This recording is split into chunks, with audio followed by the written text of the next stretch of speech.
Alrighty, everybody. I think we should be live. Let's just take a look to make sure we're going live. So today is going to be a little bit of a weird one.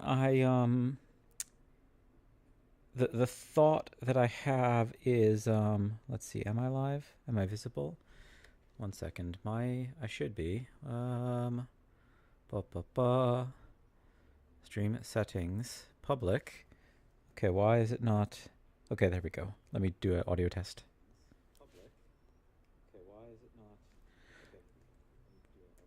Okay, so welcome everyone. This is going to be a little bit of a weird one, at least insofar as that we're not live streaming the game. I have a little bit of footage that I pre-recorded last night, so this is going to be a yap session, and I kind of want to. I don't know if I'm going to review the game per se, but I'm kind of going to talk about a few ideas with the game. Over some footage. So I basically decided to start up I just started up a casual run of the game, like at the lowest level of difficulty, because I could sort of speed run it.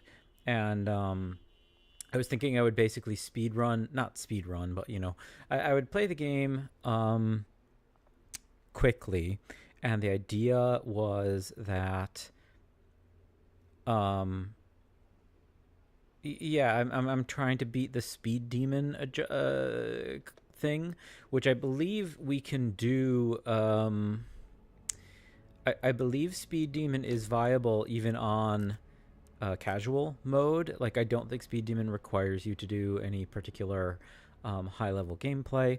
So I thought, okay, why not? And if you get speed demon, you get, I think, the unlimited ink ribbon, which when I want to do my insanity runs or whatever, certainly would make the game dramatically easier, or at least gets rid of like one of the particular difficulties of playing on the harder difficulties. So should be around here. yeah, this is just going to be a yap session. We're just going to hang out and I want to talk about this game. I kind of want to move past the most obvious kind of review stuff and instead talk a little bit more about ideas, talk about lore. At some point, I'm still putting together my Resident Evil 4. I'm calling it cloud gazing. I'm talking about like influences or things that might be influences on Resident Evil 4. I might do something like that for this game as well. So we'll talk about like the media comparisons at some point in the future. But I think we'll get through some of the review stuff up first, and then talk more about, I think, stuff that's like interesting, cool lore bits, as well as like bigger thematic ideas in the game. So just starting with the review sections, I've broken this into kind of four zones: good, bad, pleasantly surprised, and disappointed. Pleasantly surprised, I should say, is subjectively good. That isn't to say that it's like objectively good. It's more just that like it's a thing that I personally found to be good, but wasn't expecting. And disappointed isn't necessarily objectively bad either. I'm more just pointing out that I'm a little bit. It's not necessarily what I wanted, even if it's it isn't necessarily good or bad unto itself. So starting with the good stuff, this entire intro section I think is actually pretty excellent. If you're skipping these cutscenes and whatever, you get through the whole thing like relatively quickly. It's like way faster than the conceptually quite long intros to 7 and 8. This is much, much faster. At least I think of it as being that. We get through the whole thing, I think pretty quick. But it sets a mood, it sets a tone. I think it's a really fabulous way to start the game. In general, of course, I think I'm not alone in saying that the Rhodes Center, or the Rhodes Hill, something care center. I forget what there's another C in there somewhere that I'm forgetting. The Rhodes Center is amazing. I think this is like a very common thing that most people agree with. Like, the kind of common review commentary about this game is that like the Grace sections are amazing, the Leon sections aren't as amazing. Um, people have different levels of positivity about, you know, is the Grace section an 8 out of 10 or a 9 out of 10 or a 10 out of 10. I'm inclined to kind of give her whole section of the game a full 10 out of 10. People similarly are kind of like mixed on Leon. Some people, I don't think anybody's giving it a 10 out of 10 per se, but it's a question of like, is it a 6 out of 10, a 7, or an 8? But I think the whole Rhodes Care Center is pretty amazing, and if you watch other VTubers or streamers play it, I think it's been quite interesting seeing that people do path that section quite differently. There is choice making that can happen. I think there's a lot of interest there. I think it's like, it's not just that it's good in terms of like the scares and whatever, but I think mechanically it is much more sophisticated than Resident Evil 7 or Resident Evil 8's respective takes on the classic Resident Evil gameplay, and I like both of those games. This isn't like an insult to them. This is more just me saying that like, hey, I actually think that this game is like one of the best takes in the history of the franchise on this style of game. Like, it's really up there with like RE1R and RE2R in terms of having this like branching space, that how you choose to path it and like what risk or rewards you move through are quite up to you. To which effect I'll also make note, I think the roads, the resource balance in this game is like essentially pitch perfect. At least having played normal, I found it to be pitch perfect. I haven't played the harder difficulties to be able to comment on those, but I was really, really impressed with what this game accomplished in terms of like, I mostly never felt like I was overwhelmed with resources, and that's pretty cool. Audio design across the entire game is impeccable, especially if you're playing with headphones, as I was the entire time. Visuals, of course, are absolutely outstanding. It's like one of the most beautiful games I've ever seen. It's a really, really outstanding game on all of its technical levels.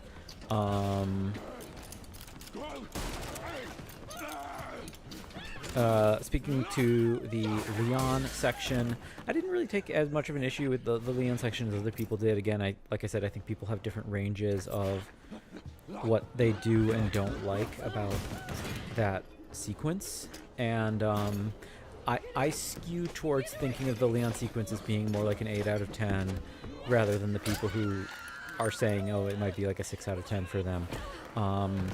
I kind of like the desolation of Raccoon City. I didn't think it was ugly. I thought it was like kind of like a beautiful representation of a desolate space.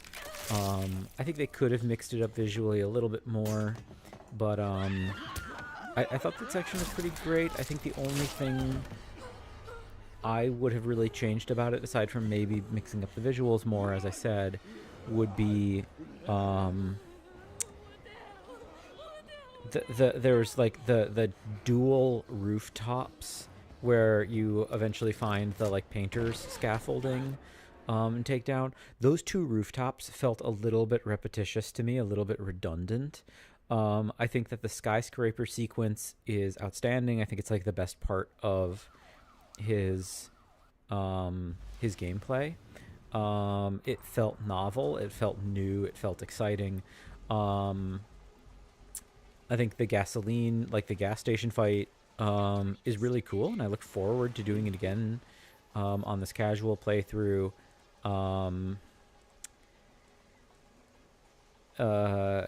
Even the fight with the mortars on that rooftop is cool. I think it harkens back to that kind of like RE4 game design where it's like, here's like a variant on here's a variant on how a combat arena can work, that makes you have to think about how you move through space differently. So again, I think that the two back-to-back rooftops where you are, you know, trying to get the two sides of the scaffolding down, that's probably my only, that's probably the only area that I kind of took an issue with. And I think either reducing that or redesigning that would have, for me, made Leon's stuff just about perfect. Not perfect, but I mean like very, very good. It's not as good as Resident Evil 4. I don't think like the mechanics here are as sophisticated as Resident Evil 4. But I think the gameplay here is like more fun and more exciting and more actiony than what you get in almost all other Resident Evil games. This is me fighting with the auto aim, by the way. On casual, you have this like auto aim is like automatically built, like baked in, and it's actually I turn it off at some point in the gameplay because I'm finding that it's like making it harder for me to aim rather than easier. But anyway, I love the bike sequence. It's a really good set piece, particularly because as far as a set piece goes, it's not that long. And if we're comparing it to set pieces like the Humvee in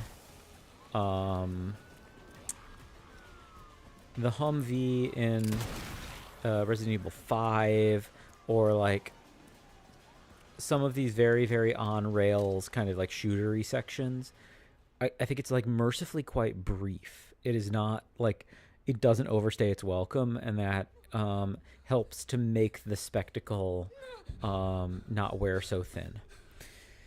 RPD also, I think, is kind of delightfully short. I'm glad that like they didn't lean too hard on that, and we'll talk about this a little bit more under my pleasantly surprised section. But these are the main things I had to say just about general good stuff. I guess I'm thinking of some other good stuff.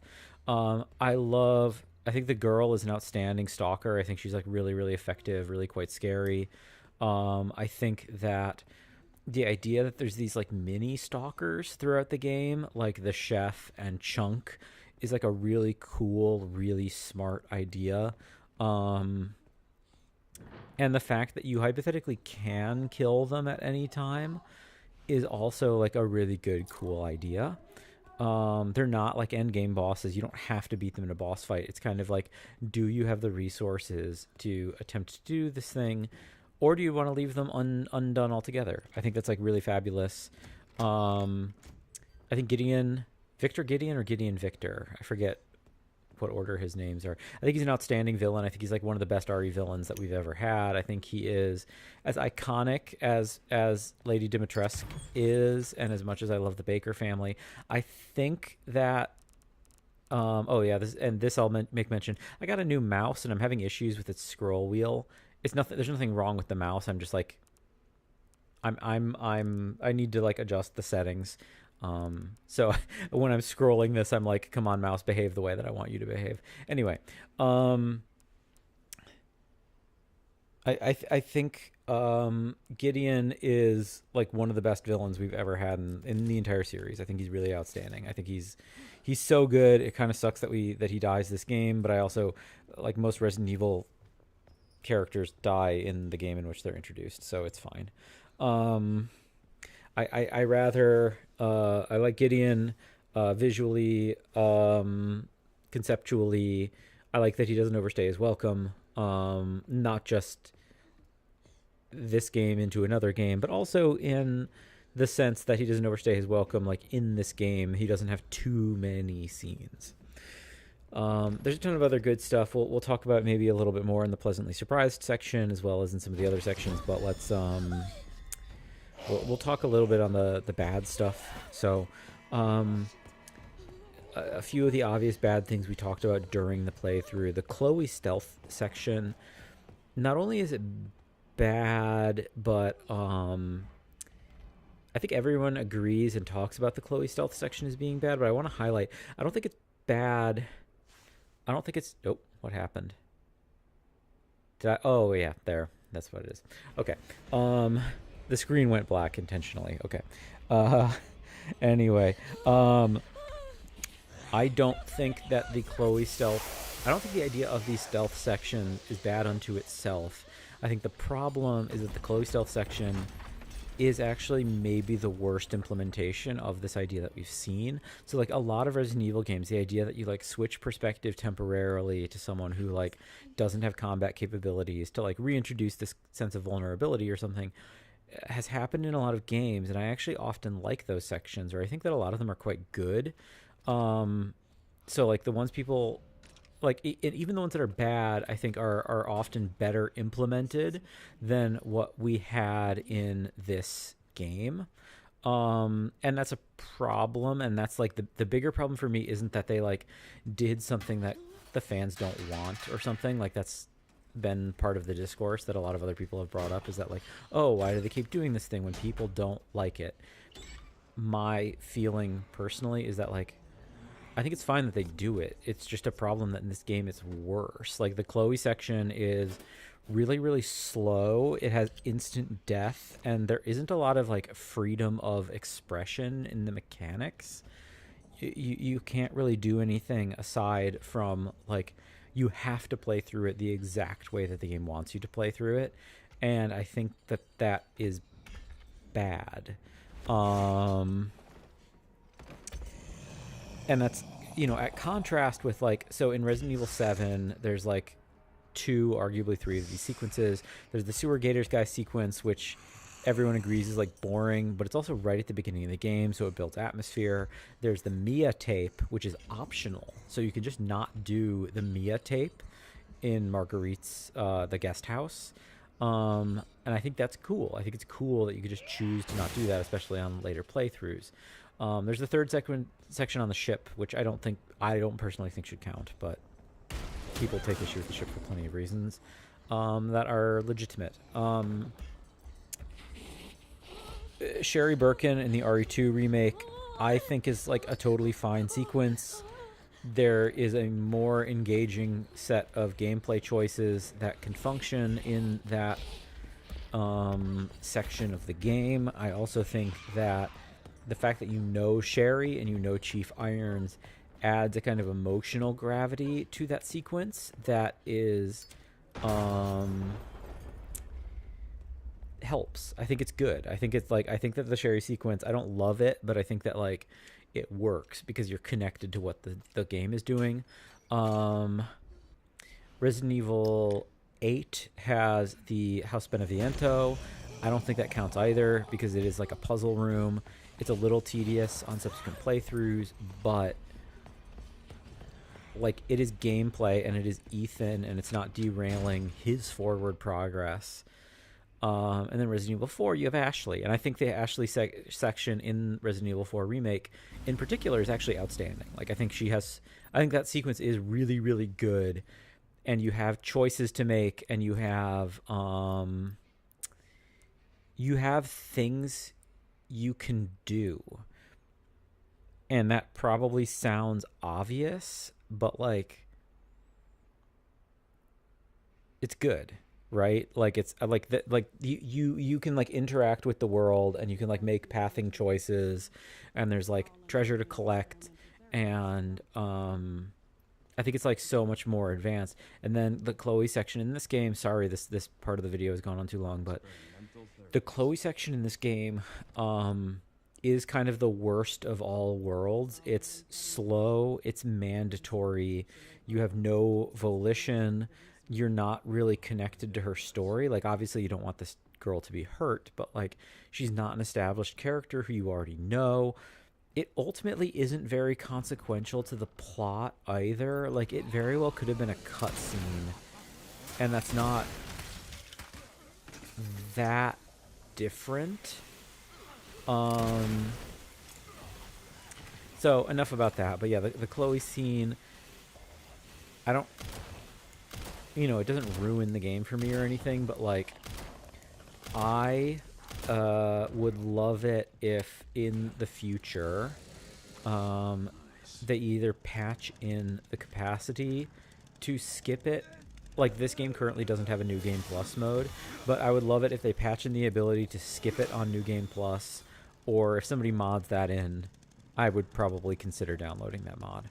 So in terms of other things that I dislike in the game, I think I talked about this plenty during the playthrough as well, but um, the lickers, I take issue with the design. I think that their design in this game is actually bad, and I have watched one complete playthrough by another person, Limes, a.k.a. Limalicious or Limu, has a complete playthrough. I watched her gameplay. She had the exact same observation as me, which is that lickers do not attack sound, which is how they are supposed to behave. In this game, when you make sound, they just attack you, regardless of where you move or how silent you are. It feels to me like they have broken the licker AI, and I don't like it. And I will know for future playthroughs that that's how they behave, and I will just be able to deal with it. But it straight up feels like a downgrade to me. It feels like they have messed up lickers, and if I don't know what Resident Evil game we get next, but I hope whatever game we get next, I hope they don't. I hope they either don't do lickers again, or they need to fix the licker AI. And I had similar issues with the Garradors in the Resident Evil 4 remake. It feels like they magnetize to you, even when you're making no noise. Continuing with some other stuff that I think is kind of bad. I liked it in the moment, but now that I'm thinking back on it, the two choices you have for the ending, I don't know if I really actually like. Because there is the bad end, and the bad end choice, I have a certain amount of respect for artistically, the fact that it exists, and the fact that they spent time and money creating this bad end that maybe exists to respond to players' convictions to not release the virus, right? But that end is so short and so obviously not canon, and so obviously it's so insubstantial, I guess. It's a non-choice that doesn't provide you with enough for it to feel like some kind of real choice in as a player. So I don't know. It feels like a non-choice to me. Selecting that end is approximately the equivalent of getting killed in regular gameplay and being oh, I guess game over. Grace died to or Leon died to the chainsaw, so I guess that's just how Leon dies. I think it's that's not a real choice, and I don't think it makes sense for this ending where you choose for things to end badly. Doesn't provide you with enough for it to coexist as an interesting choice to be made. And I can't imagine unless excluding speedruns. I guess speedrunners will do it because it's technically faster, but it'll just exist as its own category. But anyway, it feels like a non-choice to me, so I kind of have soured on it. And I if I were to propose some fix to it, I think that they could do more to explain why someone would make that choice at all, right? And the other thing that I could consider could be they could maybe give Grace her own boss fight at the end of that sequence. I think you could give her a boss fight that's unique to that ending, to be okay, here's at least content that's not just a cutscene of Leon getting killed, to make it a little bit more interesting. And then lastly, last overall kind of bad thing I'm thinking about is the plot just in general kind of lurches forward in weird ways. This is a long-standing issue with Resident Evil games in general, but it's we get kind of, excuse me, I hiccuped. We get kind of a plot dump right at the start of the game and then you get it at like the end of the first Grace section. I guess it is spaced out a little bit more, but I don't know. I think a lot of people would agree with me that like a lot of the trailers and things, it felt like this was going to be a more plot oriented game, and in reality, like it's like a little bit more insubstantial than I think everyone was hoping for it to be. I think particularly with the rumor that this was like allegedly Revelations 3. Like the Revelations games are usually a little bit more story heavy, like I guess it's in the name, but I haven't played Revelations 2 yet, but Revelations 1 is like more story heavy than like almost any other Resident Evil game. Um so yeah, I don't know. I wish maybe I want a little bit more story. I'm not going to say it's bad, but I wish there was a little bit more story, and I wish that it was also spaced out a little bit more. Like you could have more reveals through like files in the environment, even just like really simple. It's a really simple thing to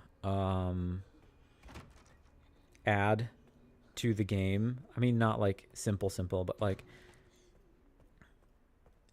I don't know. I think that they could have had more reveals and more gradual reveals, and they could have like padded out the storytelling a little bit.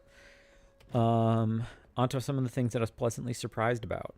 So back to positivity, but positive with the context that like part of why it's positive is because I didn't expect them to do it, or like I didn't guess in the first place that they were going to do anything like this. But I love that they killed Xeno immediately. I think that's actually like really cool and really funny, and like I like that he's so ostentatious and so big bad in so many ways in terms of his design, that like you could see him being a character that they like return to and like have in mercenaries mode, and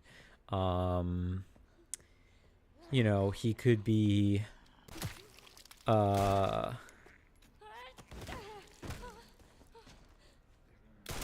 you could have him in mercenaries mode. You could have like figures of him. Like I imagine that people would like want to buy a little statue of Xeno, because he's cool and he's weird and he's very like choony. And I love that they just kill him. They kill him, and it's like, oh yeah, he actually isn't important in the grand scheme of things. Like he is like he's like a door hinge in between like the connections and Gideon, but like he isn't actually independently like important, and I think that's kind of cool. I also, even though I just said, I'm going to contradict myself, but like even though I just said the whole thing about how I like that, or I wish maybe they had given Grace a unique boss fight on the bad end, I kind of do like the fact that they didn't give Grace a traditional boss fight, right? Like I think it's like kind of cool that this staple of the series of like always having boss fights, and like many people being critical of a lot of the boss fights in this series being just like kind of dull ammo dumps. I like that they didn't do that with this game, and I think it's kind of neat that the girl is kind of a puzzle boss, and that's it. Like that's the closest you get, and I think that's kind of neat. Pleasantly surprised as well. Individual zombies having unique character, I think, is amazing. I know they kind of talk about it as being unique to this strain of T virus or something, or at least that's like the assumption. I would love to see them implement this if we do get, RE0, RE1, RE Code Veronica remakes. I think it's really, really cool. I think it's mechanically quite sophisticated, that like you have some zombies who hate light, some zombies who hate sound, some zombies who like fixate on specific areas or territories. I think there's some. I think it's just like really, really smart that they have mixed it up so that zombies are no longer purely generic enemies.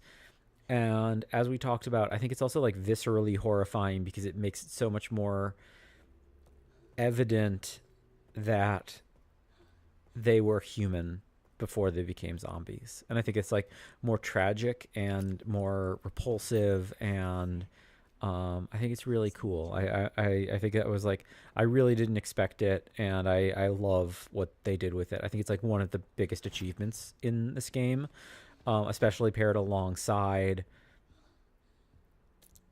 how like this whole section is laid out, right? Um, People are going to disagree with me on this one, but I was pleasantly surprised that I personally think that this game has the exact right amount of nostalgia. I've seen some people accuse this game of being nostalgia bait. I've seen some people accuse this game of being, I guess, complain about there not being enough nostalgia, right? Where like I've seen some people basically say like, oh yeah, why don't we get toy uncle, like the toy uncle head that got released by Nemesis? Why didn't we get what's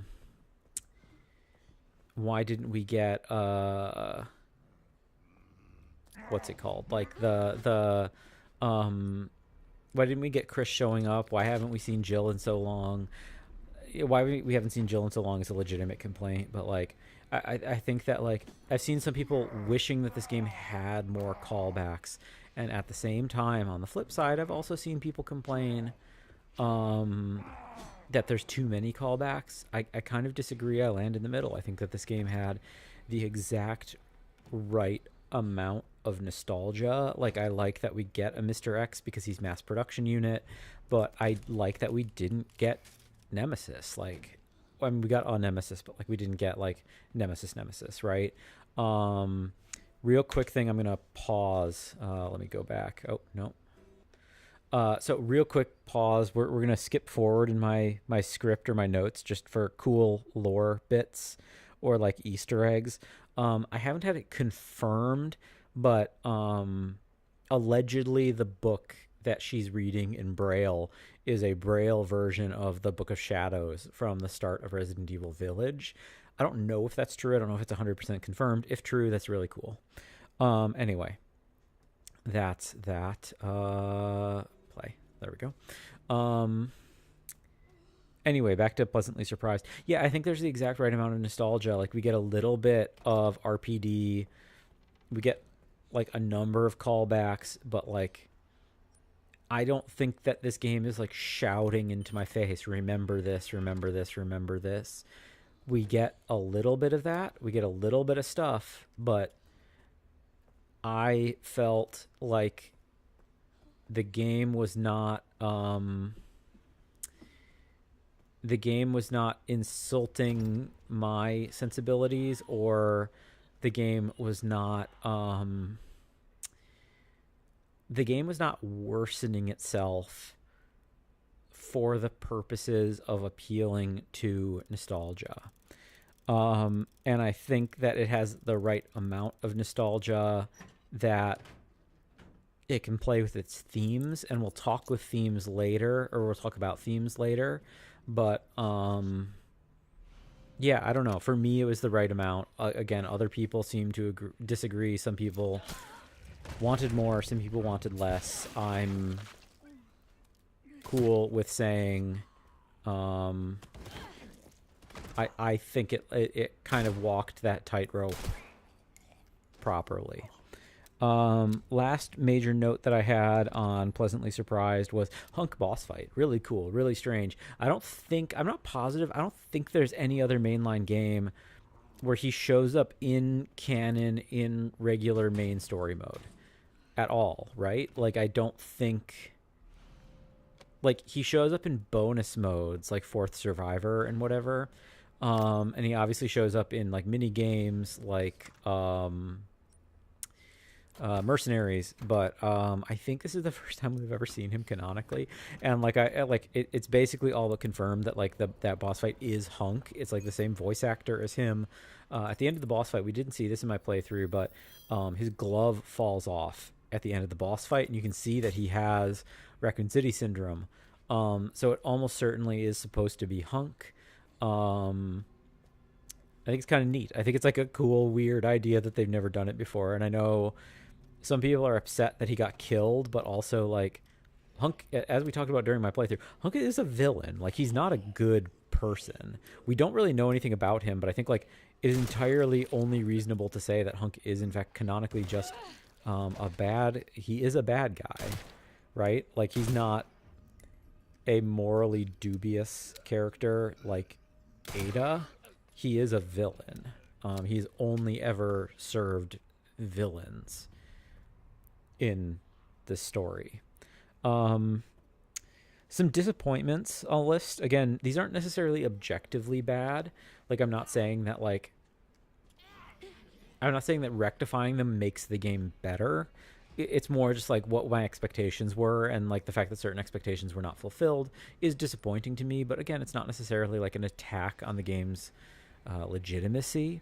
But not enough Alyssa. I felt like the idea that she's like an investigative reporter reporting on like uncovering Umbrella and whatever, it felt like such an easy layup for storytelling that you could have been finding like your mom's files and stuff all around this hospital, or like Leon could have found her stuff potentially even in Raccoon City, or in Ark or whatever. And the fact that, yeah, like in that whole lurching storytelling that I mentioned, the fact that you get her really right at the beginning of the game and then never again is until the very, very, very end, I think is kind of a bummer, and it kind of like calls to question why they wanted to bring her into the game at all.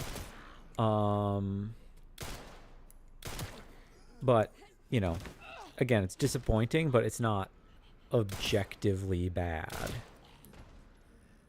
In terms of some other disappointments, I mentioned, I wish that there was, if you choose to commit to the bad end, having a unique boss fight for Grace, even if it's just another puzzle boss, would have been very cool. I'm a little disappointed at no Ada. I kind of respect the decision, but I think it kind of could have been cool if there was no Ada. Or it would have been cool if there was Ada, because I like Ada. And it's like a series tradition that every game with Leon until this point has had Ada in it. In terms of some interesting stuff, this is like now kind of post review, and I'm sure review content will crop up, but I wanted to address a few things that I think are interesting and a few things that I think are confusing. And again, these aren't necessarily good things or bad things, but just like observations. Interesting. I still need to like resolve this theory, but I kind of think that Gideon's boss fight was maybe designed to implement ideas from boss fights throughout the game. So like there's this thing that happens in games where sometimes like you get this thing, right, where the game subtly teaches you a bunch of interesting ideas. Or games will teach you interesting ideas that like later play out in a boss fight. And like the best example of this is Hades, right? So like every level boss in Hades is a combination of attacks that like kind of complement or like relate to the attacks of the standard enemies that occupy that level of the escape. And then the final boss, Hades himself, is in fact he is a combination of traits from all of the other bosses in the game. And I kind of think that Gideon is maybe kind of meant to be like that. Like he has a bunch of movement phase things that are kind of like Mr. X. And then the big tentacles when he goes Nemesis mode are a little bit like the plant boss. And I need to think a little bit more about all of the bosses in the game, particularly Leon's bosses. But I kind of think that he's supposed to be a combination of a bunch of those ideas. I know a lot of people also disliked his boss fight, which I didn't. I thought his boss fight was fine. Like, yeah, it's like recycled a bunch of ideas, but I don't think that's a bad thing. Some other interesting things, Tricell name drop. There's Tricell barrels, which maybe lends some credence to RE5 remake conversation. There's also a name drop to, I think it's HCM, is that what it's called? Which is a thing in Code Veronica. So maybe Code Veronica is next also. Who knows? Chris gets the name drop, which I think is cool. I think people are holding their breath too much, expecting that the DLC is going to feature Chris because he gets name dropped. But like, they also did that in Village, and like the Village DLC had nothing to do with Chris. So I don't know. I like that he's a name drop though. I like that they, again, this is like lands in that right amount of nostalgia conversation. I like that he isn't in the game aside from a name drop. I think there's some interesting larger implications to like the US government, the BSAA, and connections. We'll talk about this a little bit more during like the big ideas section, which is going to come later. But I wanted to mention that. And then lastly, I was going to mention as well, Hunk disappearing from the arena, kind of neat. That's another interesting bit. There's a bunch of things that are coming up actually that like, there's a bunch of things that I guess arguably are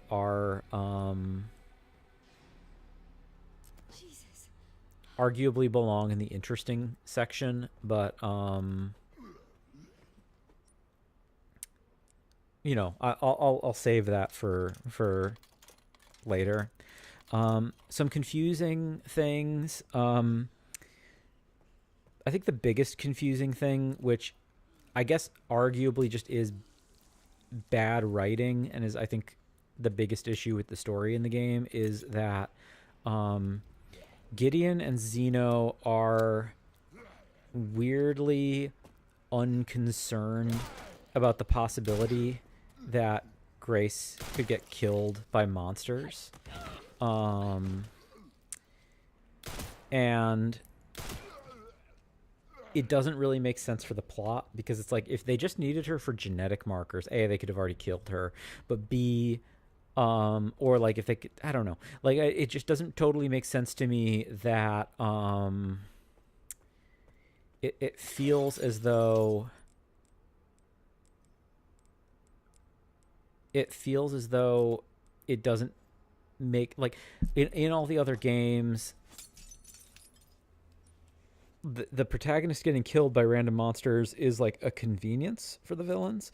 In this game, it doesn't really make any sense, and that I think is a weird gap in the storytelling that like kind of only exists to accommodate gameplay, and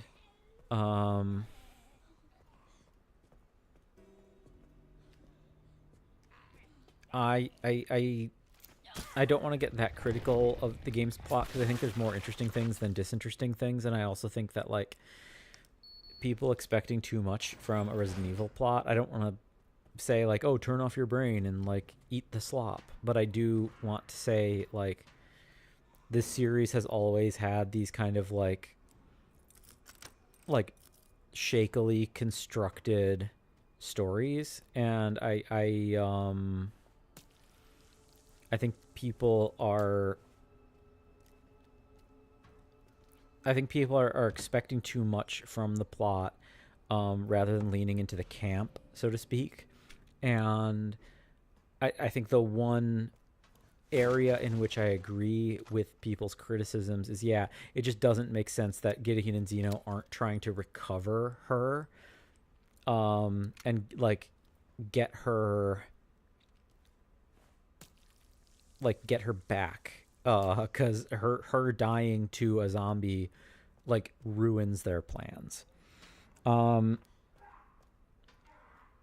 guess kind of related to which is this thing that happens at the end where like Grace and Leon escape Zeno, and then they like fuck off into their section for a little bit, And then they kind of just return, and Xeno's kind of just cool with it. Like, he was just waiting there for them to get back. And it like is a particularly strong example of like, yeah, this is like kind of silly and doesn't really like make sense. Like, why is he cool with it? Why are they cool with it? I don't know. It's like the weakest part of the storytelling in the game. In terms of some other things, the creepy girls during the Grace section, I don't think is really ever well elaborated on. Like, we get this tease that Elpis is maybe supposed to be a mind control virus, so I guess we kind of maybe get that from them. But like, I don't know. Like, it feels like a weird thing that they never effectively, they don't do enough to integrate it into the game's larger storytelling. Noah, the setting being called Ark, and the AI being called Noah.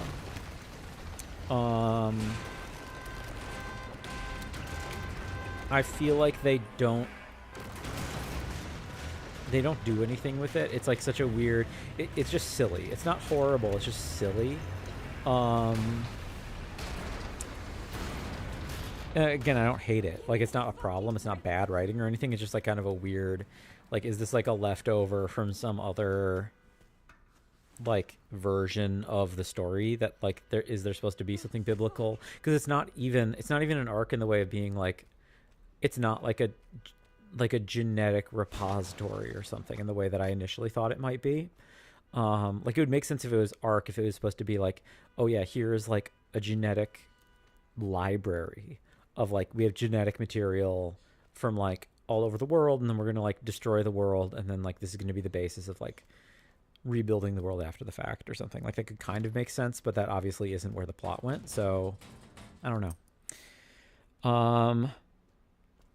And I guess kind of related to that in terms of just like weird dropped motifs is there's this whole thing with like Gideon's snake motif where it's like he has like a snake ring, and he has like a snake icon on something. I can't remember what it was.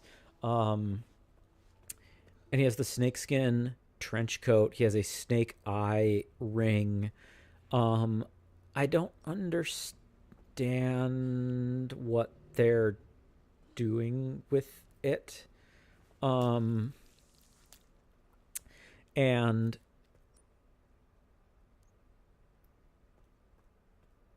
it's not the worst thing in the world, but like, I just kind of wonder.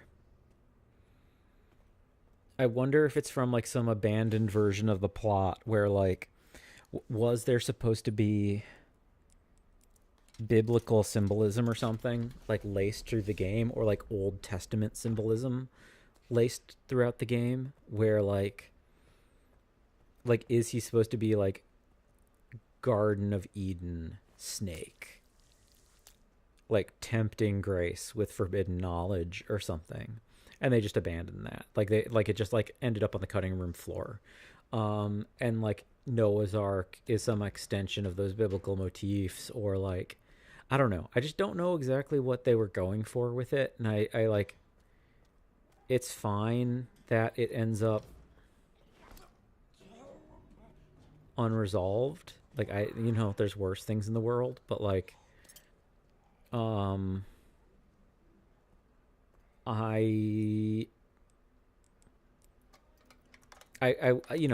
know. It would have been cool if they made his boss fight snake themed at minimum, to kind of like, like come back to this idea that they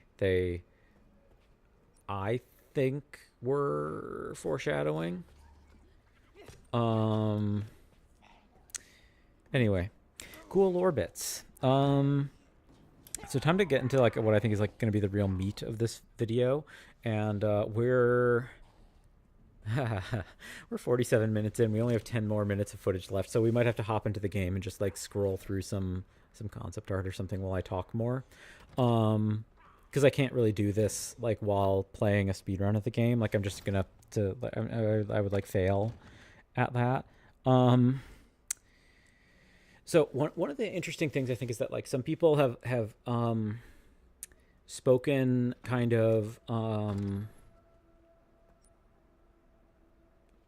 people haven't liked the storytelling of, oh yeah, what is Elpis is an antiviral, and Gideon is all like excited about that and is like, oh yeah, this will lead to anarchy. And I've seen people online kind of express um, like what does he mean? It's going to lead to anarchy? That's like stupid. Like, how could it possibly lead to anarchy? Like, what is like a cure? What is like a panacea that cures everything? What could that possibly do to like upend world order? And I actually think it like really makes sense, and I actually think it's like good writing on their part. I think it does upend world order. Like, I think the thing about the Resident Evil world is that like bioweapons are um bioweapons are like a major factor in geopolitics in the Resident Evil world, right? um like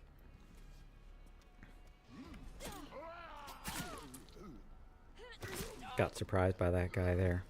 Um, uh, which I think is just about the first damage I've taken all game, I think. Yeah, I haven't used any health items either in this run, so I'm actually going to try for the no healing items on this too. Anyway, um,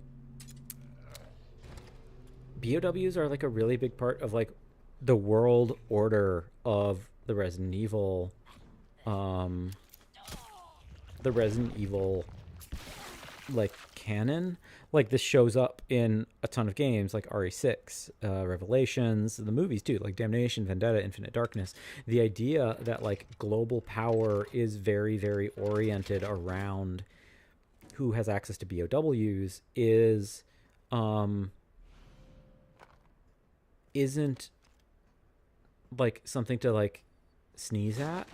Um and like you even get this foreshadowed right at the start of this game, where like when Grace is in the FBI, you see on her screen, like you see a news story that's like, oh yeah, the US has like withdrawn from like a global treaty about BOW use. And this also connects to stuff in Resident Evil Village, where it's like, oh yeah, the BSAA is using BOWs now. And this game also ties that up by saying like, oh yeah, um, the U.S. is using BOWs. The U.S. has basically like wrenched control of the BSAA, because it's supposed to be an international, like it's supposed to be an NGO. It's supposed to, it's like the UN. It's like you're not supposed it's this international thing that isn't supposed to exist with any one government, but it seems like the U.S. has kind of like taken over,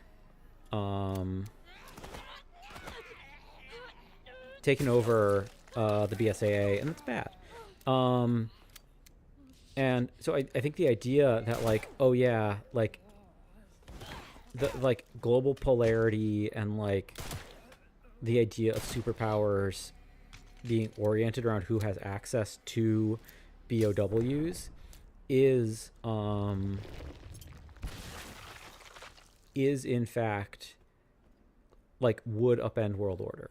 And I think that this is like the best way that I can really explain this is to be like, okay, imagine if somebody had a button that they could press that like, or like wished from a genie or whatever. Like, what if all of a sudden nukes no longer worked, right? Like, what if nuclear weapons, there was some magical guarantee that nuclear weapons outright just no longer worked anywhere in the world, like all nuke bombs are completely worthless. That would lead to like huge upheavals of power globally, right? Like the idea, I mean, like no one, the absolute biggest power blocks in the world, like the US and China, wouldn't be as phased by that because they have other military power, but like there's like powerful but less powerful countries on the global stage, like France or Germany, who have nukes that like this really dramatically changes like what their like relationship with the world is, and there's suddenly like a bunch of countries that like have really powerful practical militaries, but they don't have nukes, and some of those countries are now like implicitly buffed, so to speak, because um it's not that they've gained power, but the fact that the playing field has been leveled is a huge upending of world power, where it's like there's always been this fear for like many decades of like um what happens if Iran gets access to nuclear weapons, what happens if North Korea gets access to nuclear weapons. We went to war with Iraq, like over this idea of like what happens if Iraq has weapons of mass destruction, and it's all of a sudden it's like, okay, the weapons of mass destruction in the Resident Evil world are BOWs, and it's like if there's a perfect antivirus that takes care of all of them, like what is the meaning of that for global order? And I think that's really, really cool and really, really interesting. And yeah, I think that's like one of the smartest ideas in this game. And like if we want to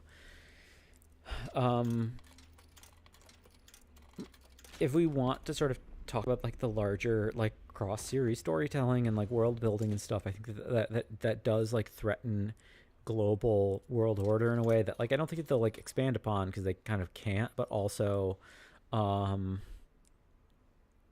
there's interesting implications coming out of that. And so in terms of some other interesting ideas, lore bits, I think it's basically all but confirmed that my like long-standing theory that's existed for many years now, that the T virus leads to blindness, is basically confirmed in this game. Right? So okay, so this is basically the end of my recording. So I'm going to okay, we're going to close out of this real quick, and let me I'm going to boot up the game, and we'll just like scroll through concept art while I talk. So yeah, I like for many years I've speculated on this idea that the T virus makes people go blind, and that's why lickers don't have eyes, and that's part of why zombies shamble around the way that they do, and it's also part of why like zombies have big cataracted eyes, and yeah, it all like everything kind of makes sense. And my theory has also always been that like the G virus was like engineered to try to address that, and that's why G virus monsters grow a bunch of eyes. Again, I don't think this is like totally true, but it feels basically confirmed to me, at least, that T virus creates blindness is, I think, essentially confirmed now, because like Emily basically indicated that she was not blind before she was provided with some kind of quote-unquote medicine by the doctors, and that medicine made her go blind. And at the end of this game, in the photograph on Grace's desk of the two of them together, I think we can see it in the menu. Can we see it in the menu? It'll probably scroll to it. But she no longer has cataracts on her eyes, and I kind of think that's like indicating that like after she's dosed with Elpis, she no longer has cataracted eyes, right? So like I think that kind of indicates that like after she was dosed with Elpis, that she, like, her blindness was cured as well. It's not that like Elpis cures blindness in general, but the fact that her blindness was like an extension of the T-virus treatments that they were putting her on, um, like confirms this like long held like fan theory that I've had. Whether or not my theory about G-virus being engineered to address blindness is true, I guess is yet to be foreseen, but I still think it really makes a lot of sense. Anyway, back to concept art. Some other cool lore bits. I think the idea that monster mutation grows around the body is really, really interesting. I don't know if I love it, but the idea that Emily's like nested inside the monster, it is pretty cool, and I feel like maybe we'll get something. I don't know. Maybe we'll get something down the road where, like, I don't think it's super likely, but I wonder if we'll see some indication that, like, the surgical removal of her from that monster, like, it's not just that they dosed it, but she had to be, like, removed. I think it's interesting, at least in thinking about like long-standing theories about the series, that like, as opposed to a creature like this, which was like more gradually dosed rather than like spontaneously like accumulating mass, that like, I think it's interesting to think about the idea that like a lot of these villains transform into monsters, and like there's always this joke or this question of people being like, so what's their end game? Do they just like continue living on as a monster forever? And I think the idea that like, okay, their physical human body like exists inside this like monster mech, basically, I think is kind of interesting as an explanation for like what some of the possible outcomes are, that like maybe they, I don't know, like maybe they could, or are thinking that they can be recovered, or there's some amount of research from Umbrella indicating that they could be recovered from inside the monsters they transform into. Yeah, here we go. I don't know if it fully makes sense, again, where it's like, okay, so she like grew a body around her body, but you know, for the purposes of the story, I think it's kind of, it's a nice, sweet idea, and I think it could be interesting. This could be the kind of thing that they retroactively go back to with like lore about some of the other like some of the other like monsters that have existed in the past. Like they could introduce files that like the Resident Evil 10 protagonist interacts with or something, to be like, oh yeah, here's like an autopsy of like a previous monster from like a previous game that like indicates that their body was still intact in some capacity. It wasn't just Emily. It's like when these like super spontaneous explosive mutations happen, like, yeah, the body is in fact inside. Some more interesting lore bits. I have to wonder if Rhodes in the Rhodes Hill something care center, I have to wonder if it's a reference to like the figure in British history, like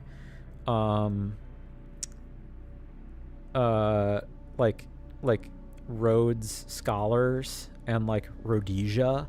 Like Rhodesia in Africa was like named after was like named after this guy. Let me get the guy's name because I'm tripping over my history here.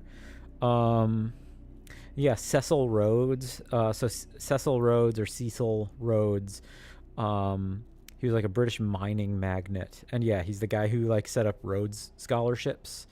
I have to wonder if that's a reference. It might not be, but like there's this whole thing with like the founders of Umbrella being aristocracy. Like I talked about that a little bit during the game, that like Spencer and Ashcroft and a bunch of the people involved in the founding of Umbrella are like canonically supposed to be like earls or dukes, or like they're lords in some capacity. Like Alyssa literally refers to Spencer as lord, and that's because that's literally his title. Like he literally is a lord.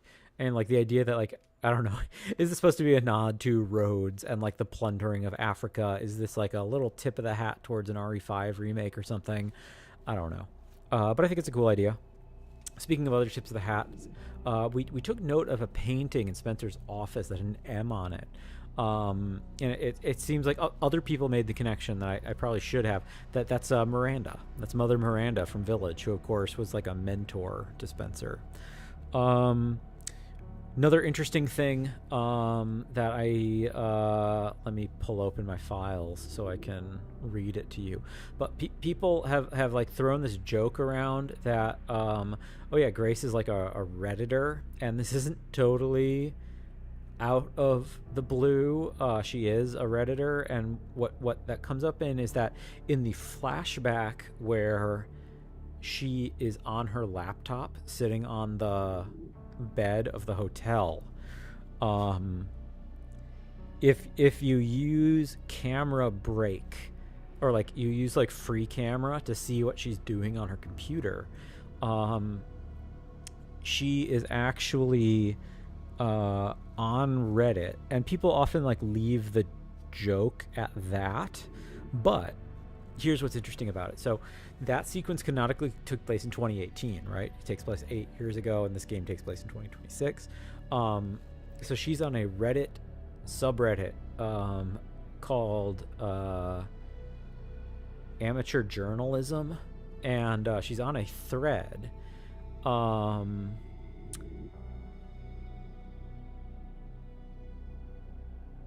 And the thread starts with a Oatastrophe 300 is a user who says they're talking about Resident Evil 7, basically. Sorry, I should just like cut to the quick with that. So they're talking about Resident Evil 7's events, and like they're talking about a cover up, and they're like, so this game takes place in 2018 and Resident Evil 7 takes place in 2017. So this is a Reddit thread, the Oatastrophe, I guess it could be Catastrophe, but it looks like Oatastrophe. No, it is Catastrophe 300. Oatastrophe is like a very funny name, so somebody do something with that. But Oatastrophe, who's the OP, posted 3 days ago, cover up in Dulvey. The Dulvey County Sheriff's Office has reported that the Baker family were found dead in their home in North Dulvey on the 21st of July. The surrounding details are currently unknown, apart from the deaths of Jack Baker, his wife Marguerite, their son Lucas, and daughter Zoe. Deputy Sheriff Dave Anderson has also been missing since the 19th, according to the Deputy Sheriff Riley Whiteford, who visited the Baker's residence around the time of his disappearance. Then after this, a user, I think it's Megan is a Saint, also 3 days ago posted, Deputy Sheriff Dave Anderson has also been missing since... Oh, okay, so she's quoting the thing about Deputy Sheriff, and her reply is, there hasn't been much in the news about this, but I think it's bigger than most people assume. It's definitely related to other weird stuff that keeps happening. And Catastrophe replies to that. That thing with the dead family, wasn't that where that giant black monster was? You think they were eaten by that thing. No way, it's not some cheesy horror movie. And then... a fourth person who is named Betsy Rocks 48.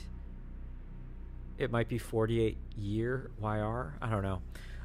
Old Man Jack did say some crazy stuff. I remember him getting into a lot of fights. He probably killed the whole family, then offed himself. We have no idea who any of these people are. I don't think that any of them would be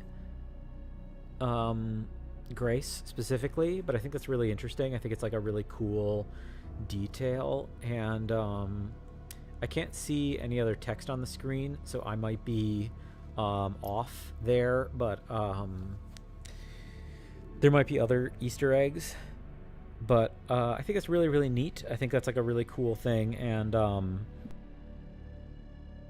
Alyssa does get name dropped also in RE7. Like she writes, like there's an article you can find by her in the Baker house, and I think that she's writing about stuff going on in Dolby. So this idea that they were on the road, like Grace and Alyssa, and like Grace could be like looking into this like weird happenings in a place that she and her mom traveled at some point.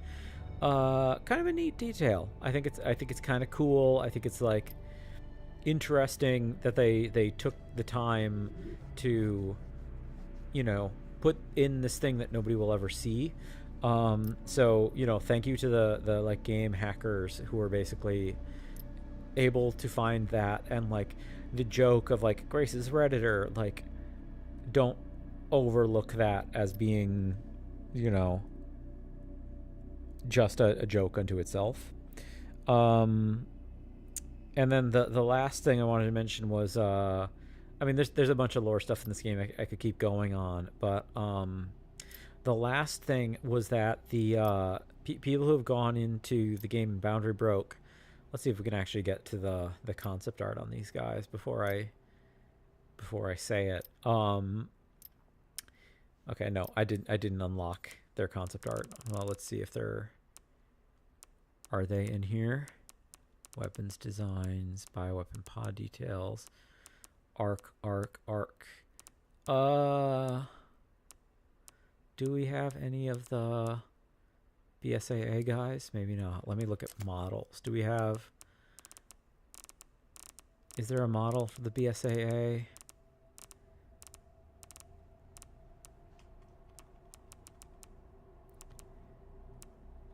Doesn't look like it, unfortunately.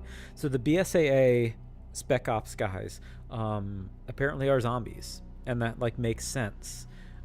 It's not that they're zombies, I should say. It's not that they have been zombified. It's not like they've like failed containment or something and they got like bit by other zombies in the lab. Like they're obviously smart and they're using weapons or whatever, but this feels like a callback to the thing in Resident Evil Village, as said, that like, oh yeah, the BSAA is using bioweapons now.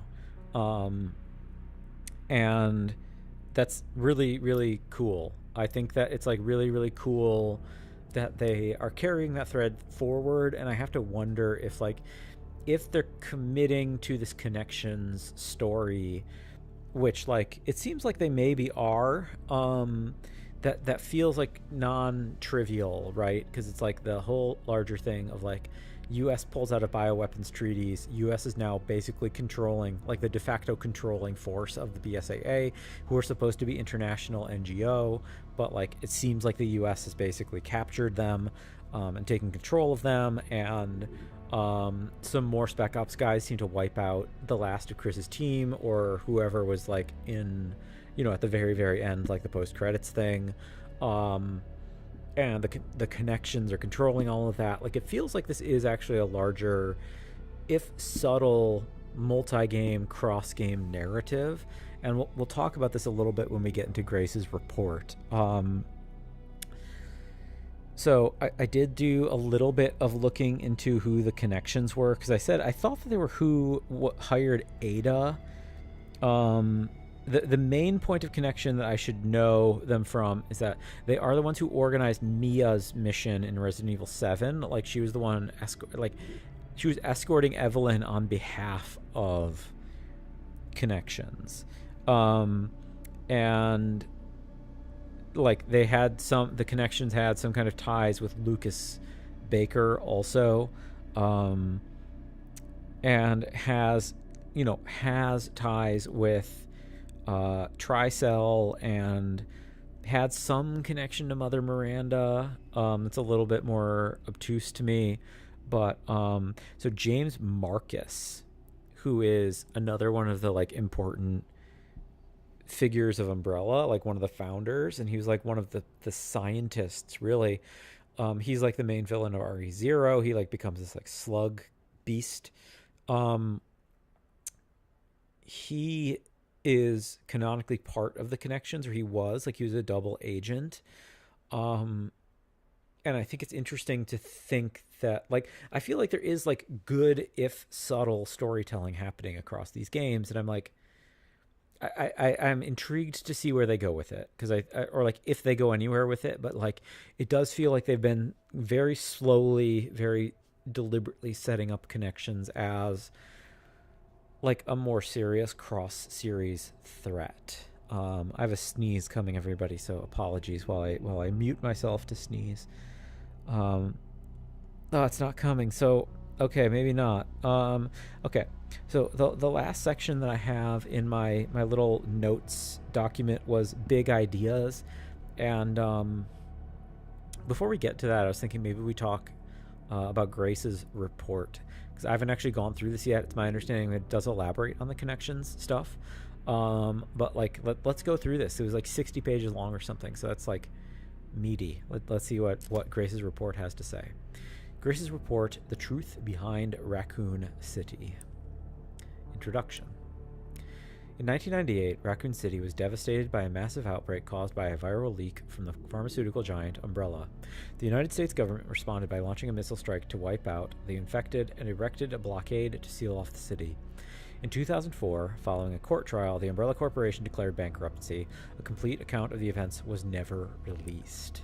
However, in October 2026, it was discovered that the city had been used as a hub for the production and trafficking of bioweapons. This report reveals that the established narrative of the Raccoon City incident was falsified and elucidates newly discovered truths surrounding the incident. 1968. To properly understand the truth, we must first go back to the beginning of it all. In 1968, Oswell E. Spencer, James Marcus, and Edward Ashford founded the Umbrella Corporation. Having witnessed the horrors of the Second World War and the dread of the Cold War, Spencer felt a sense of despair at watching the world repeat the same mistakes. He felt it was his duty to bring about a change to humanity. As stated in court records following the Raccoon City incident, his ultimate goal was to bring about a viral evolution of the human race. Thus, he relentlessly pursued virus research through illegal and inhumane means. This fact remains unchanged. 1970s.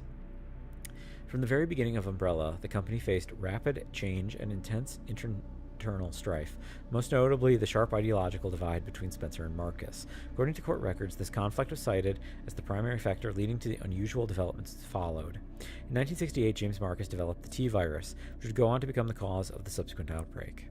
1980s. This crucial period for understanding the basis of what caused the incident and the truth behind the entire case. Spencer's influence and ARC's establishment.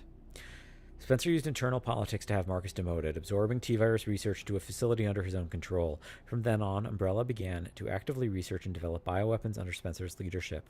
The underground facility, known as ARC, which was discovered during recent events, originally served as an administrative center of Umbrella's research. Several documents outlining Spencer's plan for ARC have also been discovered. Excerpt from Confiscated Records, Long-Term Strategic Review, 1980-04-22. Pardon me. ARC-centric integrated research roadmap. Concentrated investment into Wesker's plan and T-virus. Step 1, I should say, was concentrated investment into Wesker's plan and T-virus. Step 2, establishment of ARC as a central command center. Step 3, development of ELPIS. Step 4, memory transfer and forced evolution. This is the first recorded instance of a significant keyword, ELPIS. Connections involvement. The following documents regard Marcus' involvement was also discovered.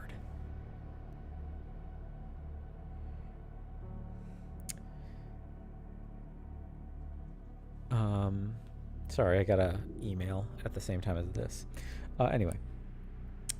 Excerpt from Confiscated Records, receipt of donation 1986-01-38. Okay, so those aren't months. I was thinking this could have been 04-22 could have been April 22nd. 01-38 is obviously not January 38th. Receipt, James Marcus. Sender, F Foundation. Amount, $30 million. This document shows a suspicious flow of funds being channeled to Marcus. Past FBI investigations revealed where the source of the funds, the F Foundation, was just one of the puppet organizations of The Connections. The F Foundation no longer exists. The Connections is a criminal organization that various government agencies have been sounding the alarm against for years. This illicit group is at the heart of all of this. Evidence suggests that connections sought involvement with Umbrella's central operations. Additional documents belonging to the protege of Marcus, Brandon Bailey, have been uncovered. On the right there, by the way, is Mia in this photo, and obviously Evelyn is dead center. Excerpt from confiscated records, telegraph log 1988-0996. Sender Brandon Bailey, recipient of Foundation. Preparations are complete. I think it's time they made contact with me directly, don't you? I think it's time they made contact with me directly, don't you? I await a response. This indicates Bailey took over correspondence with the Connections, succeeding Marcus. Bailey was rumored to be the founder of the Connections, but he may have only been a small cog in the larger machine. We now believe the Connections have deep roots in the criminal underworld since before the 1980s. Much about the Connections remains unknown. Spencer's Purge. In order for Spencer to obtain complete control over Umbrella, he used force to deal with any internal opposition and influential adversaries. A list of these individuals, seemingly prepared by an associate of Spencer's, was recently discovered. Excerpts from confiscated records. Reevaluation list. Following the CEO's reevaluation protocol, measures were taken against these individuals: Cheryl Moore, Michael Kramer, and James Marcus, and then ... omitted. Before we continue, everybody, we're going to check out who is Cheryl Moore and who is Michael Kramer. Are these callbacks?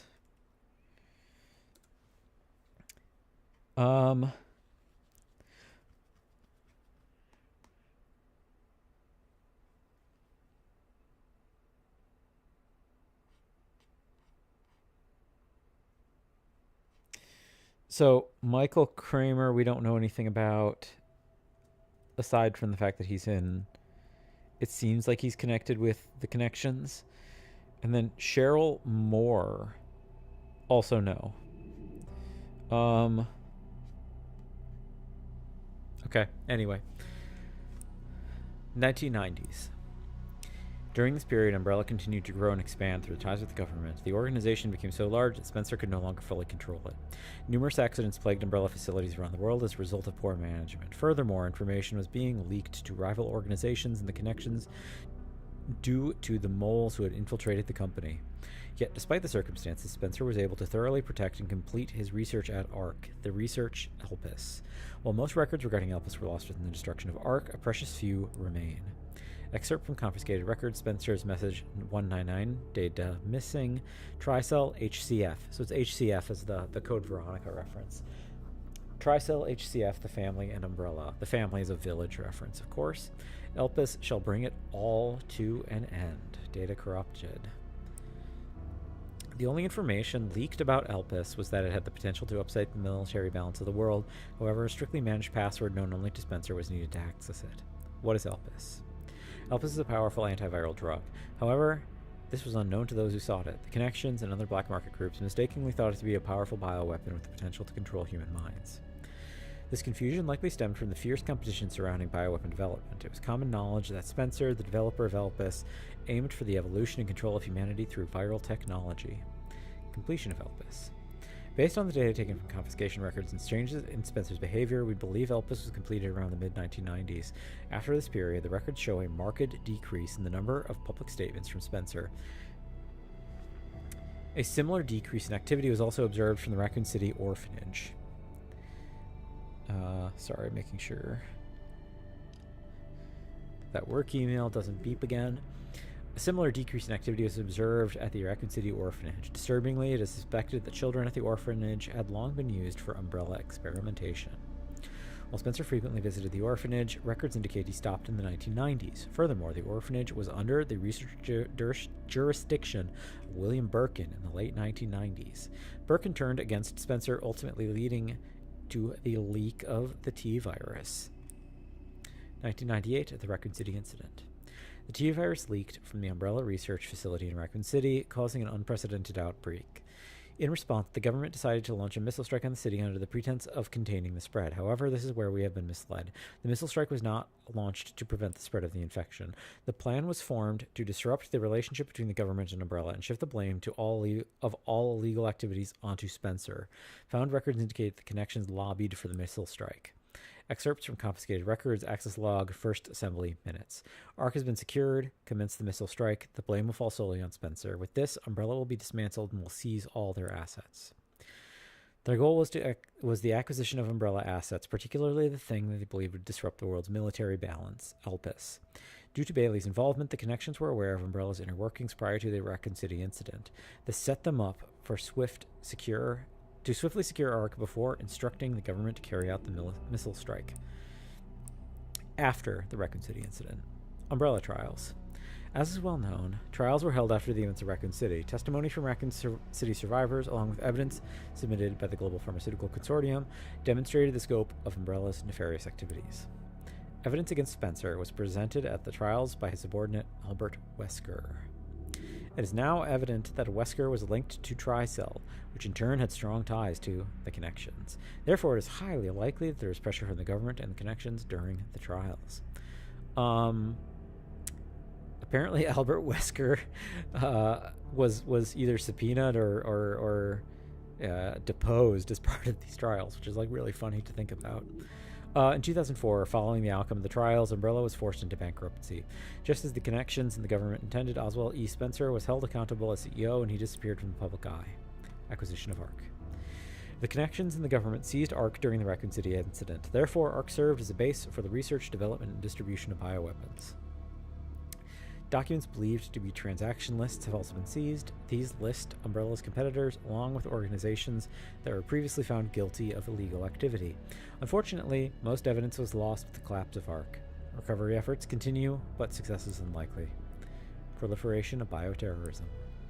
Following the Raccoon City incident, weaponized viruses developed by Umbrella were leaked. Subsequently, instances of bioterrorism utilizing this technology spread around the globe. In 2013, President Adam Benford was assassinated in a bioterrorist attack. Intelligence agencies report that the president wished to reveal the full truth of the Raccoon City incident. It is possible that President Benford was privy to the effects revealed in this report. This is, of course, talking about the events of Resident Evil 6. He is not just assassinated, he's technically killed by Leon. He was already a zombie, so I guess you could argue he was killed by the T virus, or the C virus, technically. He was ultimately put down by Leon, and the fact that the president of the United States was infected inevitably leads to the extremely obvious, but nevertheless kind of perfect pun, President Evil. I should also note, Adam Benford is not Ashley's father. So Ashley from Resident Evil 4,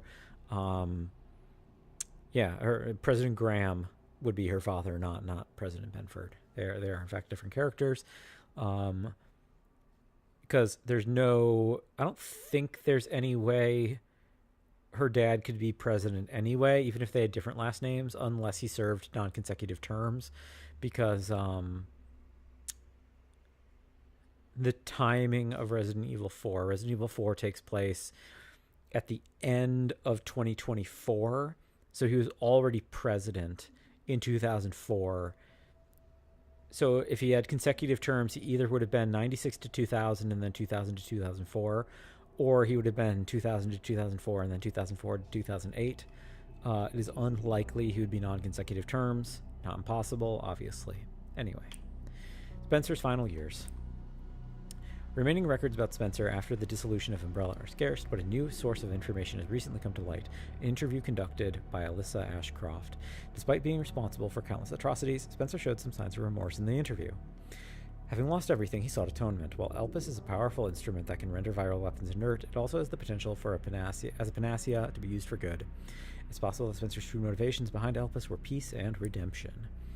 While he remained obsessed with the evolution of humanity throughout the later years, most of his testimonies describe him as nothing but a senile old man. Spencer died in 2006 at a secluded estate. His true intentions behind developing Elpis will forever remain unknown. Conclusion. As we can see from the records, Umbrella Corporation's liquidation was intentionally orchestrated by the connections in the U.S. government. Furthermore, they are involved in the illegal development of trafficking of bioweapons in Raccoon City. The extent to which past and present governments were involved requires further investigation. Much about the connections remains shrouded in mystery, and most records of their involvement were destroyed alongside ARC. Countless lives have been lost. As government officials, we have a duty to pursue the truth. If anything, finding it will finally offer some closure to everyone who fell victim to those heinous actions. FBI analyst Grace Ashcroft. That's actually a perfect transition into talking about some big themes about the game. We'll turn on the behind-the-scenes video, but I'll be talking over it. Behind-the-scenes video is mostly just mocap stuff, so if you don't mind that as on-screen motion while I talk about themes of the game, and the fact that it just brought up the idea of redemption is kind of a perfect transition. So hopefully this isn't DMC8 or something. So the big thing I want to mention is that If this is about the report you asked for yesterday, it'll be ready in 2 days tops. Put a hold on that for now. We found another body. One that exhibits the same pathology as the others we've been investigating. I think something that is She asked for Miss Ashcroft, and then they hung up on me. difficult sometimes when talking about nerdy media, and I think people are sometimes weird, and I think people can be like kind of weirdly resistant to, is that people are so interested in like lore and like plot mechanics that they don't think about like some of the bigger literary themes or something that are going on as part of What's going on? the storytelling. Hurry. Wait, who's coming? And this might be too loud. 1 second. We'll just do concept art. So I think that this game actually has like a pretty coherent set of ideas. Is there any way I can make this a slideshow? Doesn't appear to be. I think that there's a coherent set of ideas that carry across this game, and it's not perfect, it's not ultra like sophisticated, we're not talking like Proust here or anything, but I do actually think that the game has like a point of view and like unites the elements of its storytelling in a way that is like cohesive and purposeful. And I think the game is a meditation on what it means to live with regret, and how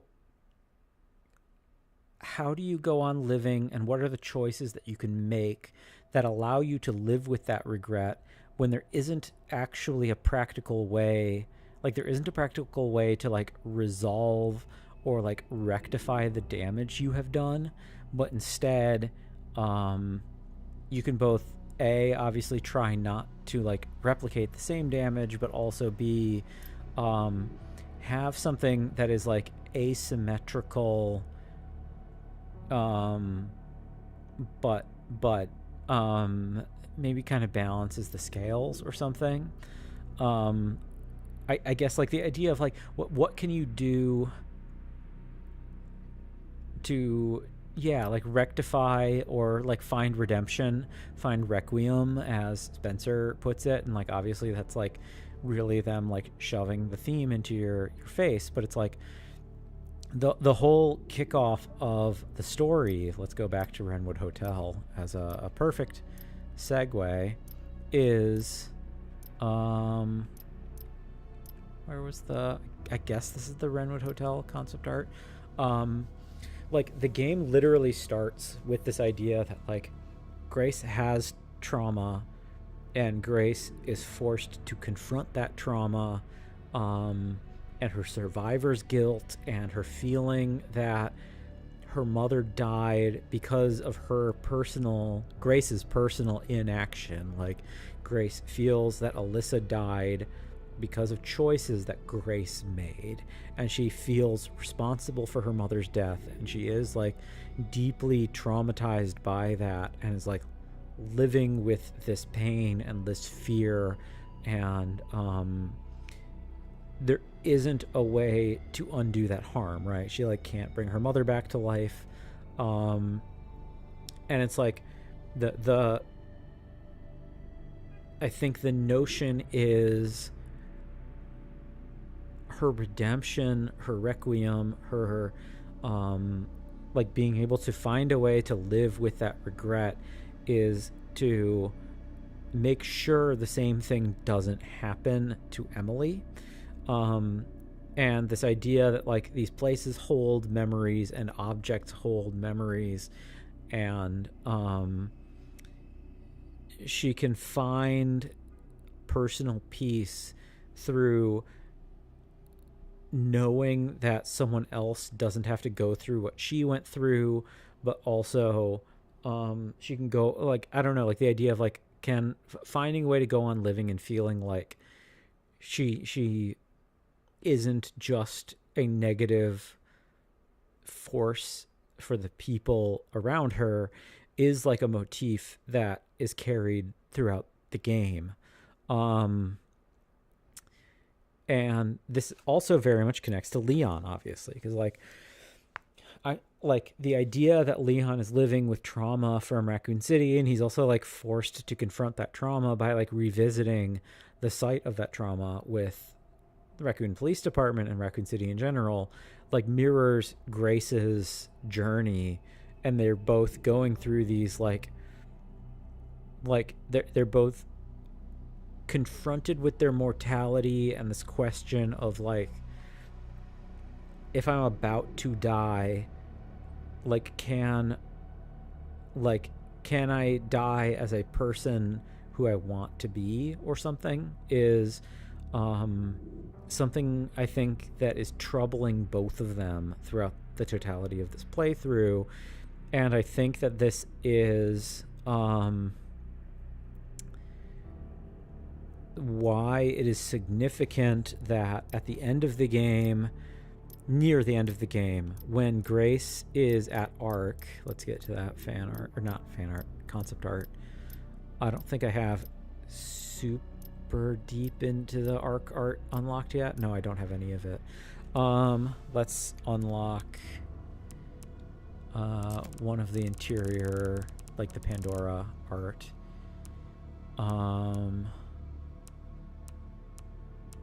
Pandora, here we go. When they're in the Pandora system, and she puts the gun to her head, I think that's kind of like, in a sense, that's already the completion of her emotional arc in the journey, because she's basically saying, I am now willing to die, and I will like accept dying as who I am, if that is what it takes to like prevent the worst from happening again. And I think that's really, really interesting. And this motif obviously is all tied up in this notion that the game has introduced, that Spencer was also kind of regretting the choices that he had made, and he like produced this system that existed to like undo his mistakes. Like he has more capability to actually create a kind of like inverse or like reciprocal, symmetrical, whatever you want to call it, balance response to the damage he has done in the world, potentially. I don't think that necessarily makes him a good person. Like, I think he is actually like bad in many regards, but like I think that his creation of Elpis was him wrestling with the reality that he had spent his life doing more bad than good, and likewise like facing his own mortality, began facing this and you know, in some retrospective way, I think that this actually like kind of contextualizes his death in RE5.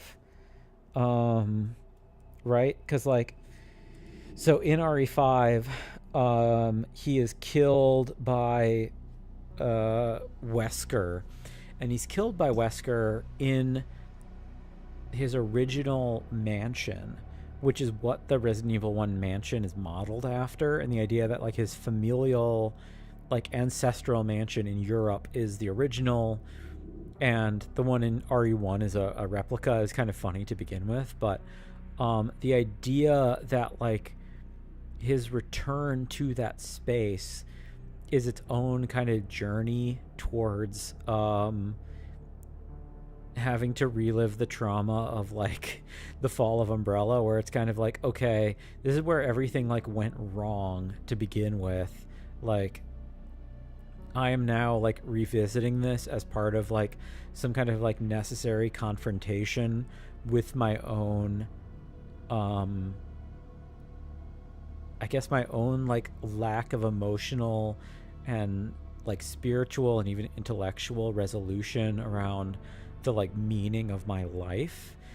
It's funny in a way that it actually makes the happening of that cutscene at the end of RE5 like a little bit more profound than what it was, you know, in RE5 as we knew it.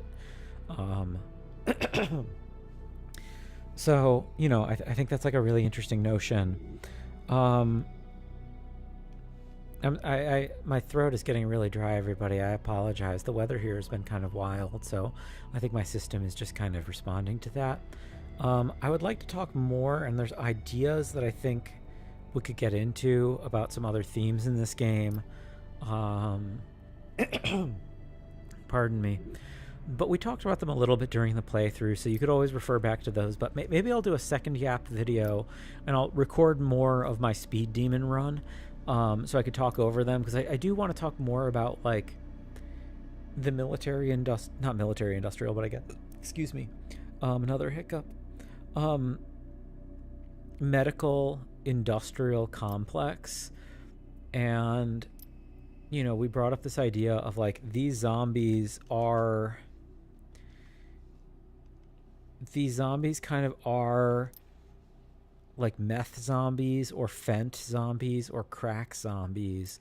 Like, they are in so many ways, I think, like disturbingly reminiscent of like people whose lives and like personhood has been like deeply disrupted through the altered states of addictive drugs that are consequence of, again, like the medical industrial complex. And I think that's incredibly interesting and incredibly disturbing, and like a little bit unnerving in terms of like how I understand my own relationship with the history of the zombie genre, and like what does it mean to be like disturbed by zombies. Is, I think, more than just, it's like more than just a statement on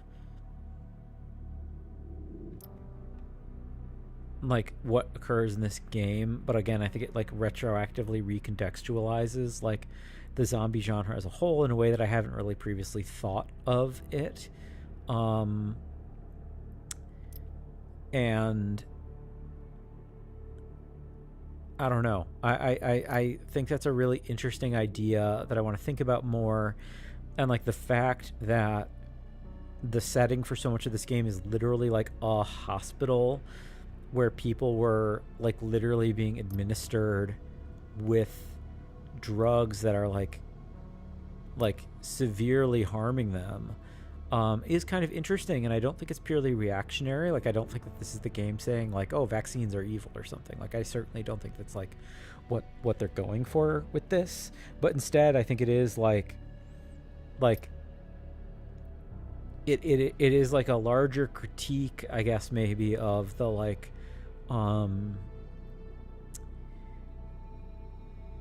the kind of kids with guns, recklessness of the like creation of biopower that we don't fully understand, and like the releasing of that into the world, again, this like Pandora's box reference or something, has had like consequences that we couldn't even imagine. Like that's where like fent comes from, right? Like fentanyl as a drug like had legitimate medical applications. That's also true of meth. Like I don't think that's the case for crack. Like I think that's like a completely different situation, but like methamphetamine, like amphetamines in general, are like legitimately prescribed in controlled doses, but like the existence of this thing in the world has created this biopower that is like completely outside our control, and has been like fabricated and manufactured in ways that like ruins lives to like intensities and degrees that like are truly again disruptive to a person's relationship with the world and themselves. And I think that is an interesting thing for this game to be thinking about, and I think it is reflecting on. And I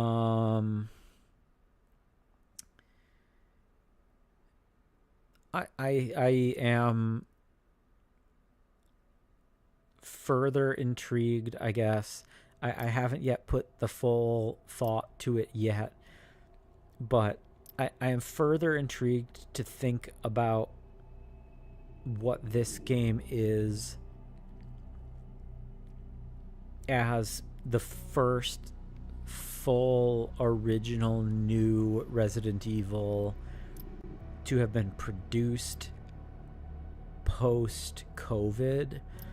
Because like 7 was already, I mean, excuse me, the ones that we've gotten since 2020 are Village 4 remake and this, but Village was already well in production before COVID started, and RE4 of course is a remake of you know, now 21-year-old game. This is the game that is really like the first true post-COVID Resident Evil. And I don't know, like I do think about like Raccoon City Syndrome and think to myself, like, is Raccoon City Syndrome some kind of like exploration of, or like consideration or meditation on like the idea of long COVID and like the damage, the idea that like every time someone is infected with COVID, they're potentially like getting permanent damage to their brain, to their lungs, to their immune system. Like we are still studying the stuff and we're still learning it, and it's like the idea that like there's no safe way to get COVID, like you will, like even if COVID doesn't kill you, it might be permanently damaging you, is I think somehow informing this game's relationship with Raccoon City Syndrome. I think there is also something to be said, and I guess this is coincidence, kind of, because I guess Epstein is 2019, but like the fact that this game comes out amid all of this like disclosure stuff and all this discussion of like the Epstein files, and the idea of like conspiratorial manipulations of systems of power, and the fact that this game comes out also kind of like right at this time when like the US pulled out of WHO, you know, the World Health Organization, and the US is like refusing to abide by a series of like international standards. Some of it is writing on the wall stuff, but you know, this game has been in production for so long that it's not necessarily pure, like it can't have been like purely reactive to the first year of Trump's second term. And this is like a set of other ideas that I think I would like to explore more and talk about more. And maybe I should actually just write a video essay about it, because I do think that like these are interesting ideas. But yeah, I'll do a little bit more I don't want to, when I'm doing my speed demon run, I don't want to do it while I'm trying to talk about these things. Like, I just, like, if I'm going to do the speed demon run, I need to, like, have that part of my brain active. And if I'm going to, like, talk about this stuff, because I'm not working off a script right now, I'm just, like, responding to some notes that I took for myself previously.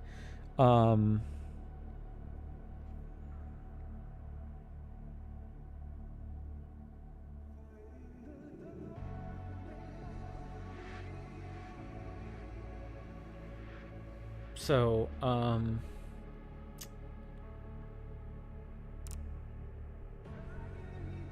yeah, I'll record at least another hour of footage.